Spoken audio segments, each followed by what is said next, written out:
Autonomisation des femmes rurales, la coopérative Zranoué en action dans le Tonpi.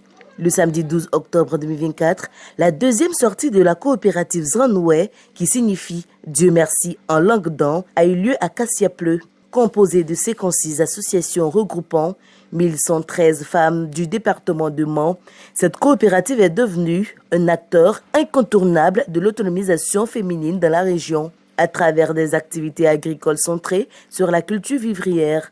L'événement a vu la participation des chefs traditionnels, des fils de Kassiapleu, ainsi que des élus locaux et du corps préfectoral qui n'ont pas manqué de saluer cette initiative. C'est une cérémonie qui honore toute la région, mais précisément le village de Kassiapleu dont je suis issu. Ce matin, c'est la grande joie. Une coopérative qui encourage nos mamans au travail. Je suis franchement dépassé par le génie de nos mamans.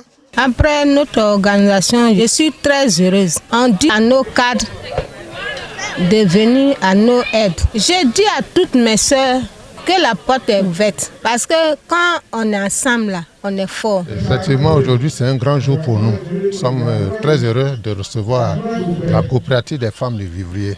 C'est comme la fête de notre village.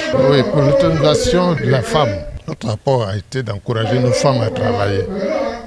Et c'est à l'issue de leur travail qu'elles faisaient quotidiennement, par petits groupes, qui a poussé Madame le sous-préfet à leur dire regroupez-vous en coopérative pour qu'aujourd'hui nous soyons à ce stade, c'est devenu une coopérative préfectorale. Je suis un parrain naturel, puisque depuis 2015, j'ai commencé à financer les groupements dans tous les villages. Et ça me fait plus de 30 millions que j'ai donné aux différents groupements des 7 sous-préfectures de ma circonscription électorale. Aujourd'hui, en 2024, je peux dire que je suis satisfaite et c'est pour ça que j'ai tenu à faire le déplacement pour être ici, pour les accompagner, pour leur montrer tout mon soutien et leur dire qu'on reste ensemble. On n'a pas besoin forcément d'être le sous-préfet d'une localité pour apporter son aide aux femmes.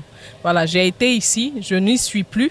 Je continue ce travail ailleurs, dans la nouvelle sous-préfecture où je suis, mais je continue quand même d'apporter mon appui à ces femmes d'ici. On a commencé avec des cotisations de 250 francs par femme. Aujourd'hui, nous sommes à des cotisations de près de 2500 par femme.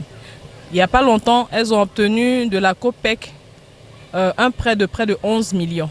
Mais à côté de ce prêt de 11 millions, il y a des femmes de façon individuelle qui sont accompagnées par la COPEC. Parce que cette institution financière a vu en ces femmes-là d'énormes potentialités. Et donc, je pense que c'est des femmes à encourager. Et s'il y a des femmes qui sont encore à la traîne, je leur demande de venir, de rejoindre leurs sœurs pour travailler ensemble. Parce que comme on dit, c'est ensemble qu'on est fort, c'est ensemble qu'on va loin. Une fois qu'on décide de respecter les principes qu'on s'est fixés, on va très loin ensemble.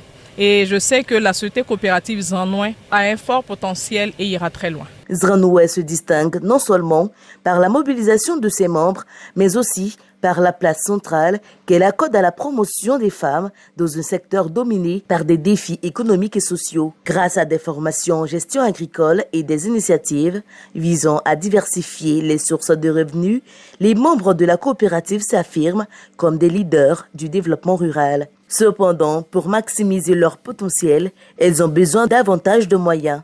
Leurs appels à l'aide sont une opportunité pour les autorités, les ONG et les investisseurs de contribuer à une cause noble, celle de l'autonomisation des femmes rurales.